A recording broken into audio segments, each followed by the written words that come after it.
Mostly parents को ये शिकायत होती है कि हमारे बच्चे दरवाजे ज़ोर ज़ोर से मारते हैं, वो जान जान के मारते हैं, वो खुश होते हैं दरवाजे मार के, उनको रोका जाए तो वो चीखें मारते हैं, रोते हैं, ज़िद करते हैं, वो दरवाज़ों को बहुत ज़ोर से किक करेंगे, ज़मीन पे लेट जाएंगे, बट वो रुकते नहीं हैं। और बहुत सारे बच्चे चीज़ें उठा उठा के फेंकने में बहुत खुश होते हैं, टेरेस से चीज़ें नीचे गिरा देनी या बेड के ऊपर या सोफ़े के ऊपर चढ़ के नीचे चीज़ों को फेंकना, ग्लास टाइप की चीज़ों को फेंक के तोड़ के उनकी साउंड सुनना और अपने टॉयज़ फेंक फेंक के खेलना।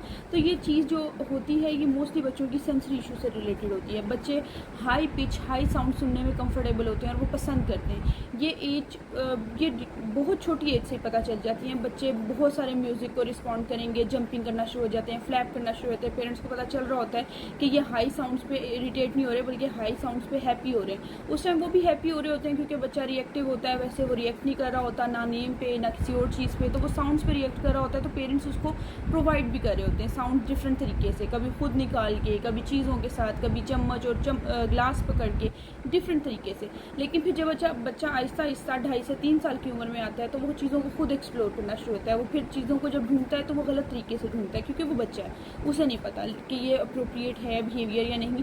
वो मोस्टली दरवाजे अपने टॉयज़ बेड के ऊपर चढ़ के फेंकने में, ग्लास उठा उठा के फेंकने में, कप फेंकने में, इन चीज़ों में कंफर्टेबल होता है। इस चीज़ को रिड्यूस कैसे किया जाता है, इसमें डिपेंड करता है कि बच्चे की नीड्स कंट्रोल की जा सकती हैं कि नहीं। कुछ केसेस में ऐसा होता है कि ड्यूरिंग सेशन जब हम इस तरह की हाई फ्रिक्वेंसी साउंड सुनाते हैं, चाहे वो खुद किसी राइम के थ्रू सुनाएं या किसी टॉय के थ्रू सुनाएं, तो बच्चे कई दफ़ा उन चीज़ों से ओवरवेल्म्ड होके या ओवरफुल हो जाते हैं या हैप्पी हो जाते हैं या उनकी नीड सेटिस्फाइड हो जाती है, तो बच्चे उन चीज़ों को छोड़ना शुरू हो जाते हैं, उनका दिल भर चुका होता है। कुछ बच्चे ऐसे भी हैं जिनको अगर इस तरह की साउंड ड्यूरिंग सेशन सुनाई जाए तो वो ओवर ट्रिगर्ड हो जाते हैं। हमारे सेशन करने के बाद जब हम जाते हैं और नेक्स्ट सेशन में मिलते हैं तो पेरेंट्स कहते हैं आप तो चले गए थे, बच्चे ने वो चीज़ें दोबारा से करना शुरू कर दी। तब हमें ये देखना होता है कि ये चीज़ बच्चे को ट्रिगर तो नहीं कर रही है, उसके न्यू बिहेवियर्स तो नहीं ला रही, तब हमें टोटली उस चीज़ को कंट्रोल करना पड़ता है। ऐसी सिचुएशन में बच्चों को मैनेज करना मुश्किल हो जाता है क्योंकि वो बच्चे इन चीज़ों से ट्रिगर्ड हो रहे हैं। इसका मतलब है कि हमें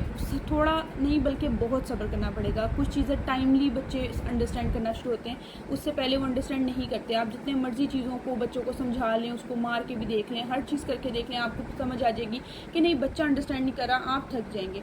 उसमें ये होता है कि पेरेंट्स को कोई ना कोई हैक्स निकालने ही पड़ते हैं।